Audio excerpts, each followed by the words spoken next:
بسم اللہ الرحمن الرحیم۔ السلام علیکم۔ عارف رومی رحمۃ اللہ علیہ مسنون شریف میں لکھتے ہیں کہ حضرت عمر رضی اللہ تعالیٰ عنہ کے عہد خلافت میں ایک سارنگی بجانے والا تھا جو اپنی مشہور کن آواز اور سارنگی کی دل فریب لے سے لوگوں کو خوش کر کے اپنی گزروقات کیا کرتا تھا۔ جب وہ بوڑھا ہو گیا اور اس کی آواز میں درد و سوز اور سارنگی بجانے میں وہ خوش نورانی نہ رہی اور بے روزگاری سے ایک ٹکڑے کا محتاج ہو گیا، تو پھر اس نے بارگاہ رب العزت میں عرض کی کہ اے اللہ، تو نے مجھ کو بہت عمر مہلت بخشی اور اس کمینہ کے ساتھ لطف و کرم فرمایا، یہاں تک کہ میں 70 سال تک برابر گناہ کرتا رہا، مگر تو نے ایک دن بھی میری روزی کو بند نہ کیا، اور اب میں روزی کمانے کے قابل نہیں رہا،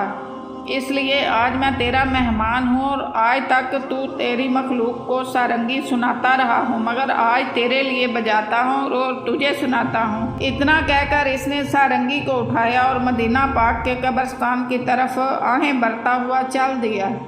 اور یہ کہتا جاتا تھا کہ آج سارنگی بجانے کا انعام اپنے رب سے لوں گا، کیونکہ وہی ناکارہ چیزوں اور گناہگاروں کو معاف کرنے والا اور قبول کرنے والا ہے۔ اور پھر اس نے بڑی دیر تک سارنگی بجائی اور روتے روتے سارنگی کو سرہانے رکھ کر ایک قبر پر گر پڑا۔ ادھر حضرت عمر رضی اللہ تعالیٰ عنہ تخت خلافت پر بیٹھے تھے کہ ان کے کانوں میں آواز آئی کہ اے عمر، اٹھو اور ہمارے ایک بندے کی حاجت کو پورا کرو، یہ بندہ ہمارا خاص اور مقبول بندہ ہے، فوراً اٹھو اور مدینہ پاک کے قبرستان میں جاؤ، اور اے عمر اٹھو اور بیت المال عام سے 700 دینار لے لو اور میرے اس مقبول بندے کو دے کر کہو کہ تو ہمارا مقبول بندہ ہے اور اس انعام کو قبول کر۔ پس حضرت عمر رضی اللہ تعالیٰ عنہ اس صدائے غیبی سے چونک پڑے اور اس خدمت کو سر انجام دینے کے لیے 700 دینار لے کر قبرستان کی طرف روانہ ہو گئے، اور وہاں جا کر انہوں نے دیکھا کہ قبرستان میں سوائے اس بوڑھے سارنگی بجانے والے کے اور کوئی نہیں ہے، تو حضرت عمر اللہ تعالیٰ حیران ہوئے کہ مجھے تو حق تعالیٰ نے فرمایا کہ میرا وہ بندہ میرا خاص محترم ہے، بھلا یہ سارنگی بجانے والا بوڑھا کیسے برگزیدہ اور مقبول ہو سکتا ہے؟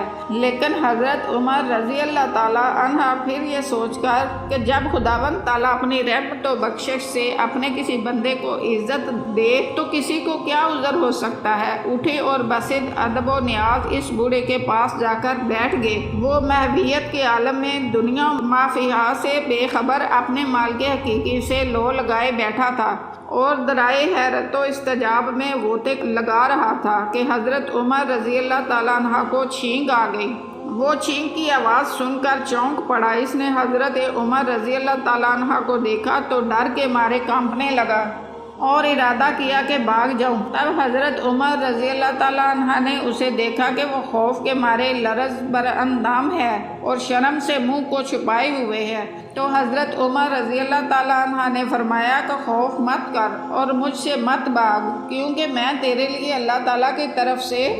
بشارت و انعام لے کر آیا ہوں، اور فرمایا کہ اللہ تعالیٰ نے تجھ کو سلام بھیجا ہے اور پوچھا ہے کہ اس رنج و غم میں تیرا کیا حال ہے۔ اس بوڑھے سارنگی والے نے حضرت عمر رضی اللہ تعالیٰ عنہ کی زبان سے جب خداوند تعالیٰ کی اس رحمت و بخشش کی خبر سنی تو مارے شرم کے پانی پانی ہو گیا اور سر بسجود ہو کر عرض کرنے لگا کہ اے میرے اللہ، تو ہی اپنے گناہگار بندوں پر اپنی رحمت و بخشش کرنے والا ہے، اور اے میرے مالک حقیقی، میری اس عمر پر رحم فرما جو تیری نافرمانی میں گزری ہے۔ اس سبق آموز قصے سے یہ حقیقت پوری طرح واضح ہو جاتی ہے کہ خداوند تعالیٰ ہماری ظاہری شان و شوکت کو دیکھتا ہے، اور نہ ہی ہمارے عارضی مال و متاع کو، اور نہ ہی وہ ہمارے شاہانہ جاہ و جلال کو دیکھتا ہے، اور نہ ہی تخت و تاج کو، البتہ وہ دیکھتا ہے تو ہمارے دلوں کی پاک نیتوں کو، ہمارے خلوص کو، عجز و نیاز کو اور تواضع انکساری کو۔ اور اس میں کوئی شک نہیں کہ کوئی انسان اگر عمر بھر گناہ نافرمانی کرتا رہے مگر آخری وقت بارگاہ رب العزت میں سر بسجود ہو کر ایک بار کہہ دے کہ مولا میں گناہ گار ہوں، تو اس کی رحمت پکار اٹھتی ہے کہ گھبرا نہیں، میں غفار ہوں۔ اگر مالک حقیقی 70 سال تک سارنگی بجانے والے کو، ایک گویے کو اس کی توبہ کرنے پر اس کو معاف کر کے اس پر اپنی رحمت بخشش کے دروازے کھول سکتا ہے تو یہ بھی کر سکتا ہے کہ ایک گناہ گار کی توبہ قبول کر کے اس کے دل میں دین و ایمان کی شمع روشن کر دے اور اس کے سینے میں اپنی محبت پیدا کر کے اس کی نگاہوں میں ایسا اثر پیدا کر دے کہ جس طرح بھی دیکھے اس کی تقدیر بدل جائے۔ اے دنیا میں بسنے والے انسانوں، اپنی اولاد کو رزق کی تنگی کے خوف سے قتل نہ کرو، اس لیے کہ تمہاری اولاد کے بھی رازق ہم ہیں اور تمہارے بھی۔ قرآن پاک کے اس فیصلے کے باوجود بھی خاندانی منصوبہ بندی پر کروڑوں روپے خرچ کرنے کا مطلب پھر یہ ہوا کہ ہماری حکومت نے اپنے پروردگار اور رب العالمین کو اپنا رازق تسلیم نہیں کیا۔ ارشاد باری تعالیٰ ہے کہ قوم میرے ذکر سے غافل ہو جاتی ہے اور میرے ذکر سے روگردانی کرتی ہے تو اس جرم کی سزا میں ہم اس قوم کی روزی تنگ کر دیتے ہیں، غلے کی قلت پیدا کر دیتے ہیں اور ضروریات زندگی میں گرانی پیدا کر دیتے ہیں۔ اور کیا یہ حقیقت نہیں ہے کہ ہم اللہ کے ذکر سے روگردانی کر چکے ہیں، اس کی یاد سے غافل ہو چکے ہیں اور اس کا نام لینا چھوڑ چکے ہیں اور اس کے قہر و غضب سے بے نیاز ہو چکے ہیں۔ کم تولنا اور کم ناپنا اور ہمارا اشوار تجارت میں دھوکہ اور لین دین میں فریب، اشیاء خوردنی میں ملاوٹ اور غلے کی ذخیرہ اندوزی، نہ غریبوں سے ہمدردی اور نہ مفلسوں سے پیار، نہ یتیموں پر رحم ہے اور نہ محتاجوں پر شفقت۔ یہ سب کچھ کیوں ہے؟ صرف اس لیے کہ ہم نفس پرست ہیں۔ اگر ہم آج بھی اپنے گناہوں سے توبہ کر لیں، اپنی بادمالیوں کی معافی مانگ لیں، غریبوں سے ہمدردی اور یتیموں سے پیار کریں، محتاجوں کا خیال رکھیں اور مفلسوں کی دستگیری کریں، اللہ کے قہر و غضب سے ڈریں اور دلوں میں خوف خدا پیدا کریں اور یاد خدا بندی اور ذکر الہی میں محو ہو جائیں تو اس کی رحمت کے دروازے آج بھی کھلے ہیں۔ اس کی عنایت و بندہ پروری کا میدان آج بھی وسیع ہے۔ غرض کے ذکر خدا نہ صرف کہ طہارت قلب، تزکیہ نفس اور صفائی دل پیدا کرتا ہے بلکہ اس میں ہر دکھ کا علاج بھی ہے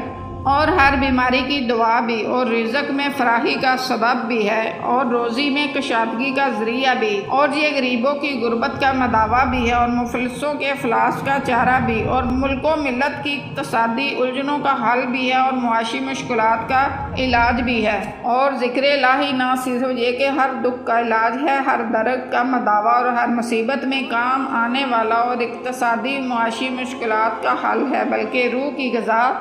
اور بے قرار دلوں کا چین بھی ہے اور قلب و نظر کا سرور بھی ہے اور جان و جگر کی راحت بھی ہے۔ امام الانبیاء صلی اللہ علیہ وآلہ وسلم کے فرمان کے مطابق کلمہ طیبہ یعنی لا الہ الا اللہ محمد رسول اللہ صلی اللہ علیہ وسلم تمام اذکار سے افضل ہے، اس لیے کہ اس سے طہارت قلب و نظر، تزکیہ نفس، جگر، صفائی دل اور عفت نگاہ پیدا ہو کر حسد و بغض، کینہ، کدورت اور عداوت، نفرت کے وہ تمام عوارضات قبیحہ دور ہو جاتے ہیں جو ایک مرد مومن کے لیے حقیقت و معرفت کی منزل تک پہنچنے کے لیے حجاب بن جاتے ہیں۔ اور جب کوئی مرد مومن اللہ تعالیٰ کے ذکر پاک کی کثرت سے گناہ و معصیت سے تمام خطرات کو ٹھکرا کر محویت کے عالم میں گم ہو جاتا ہے تو پھر اس کا قلب بھی جاری ہو جاتا ہے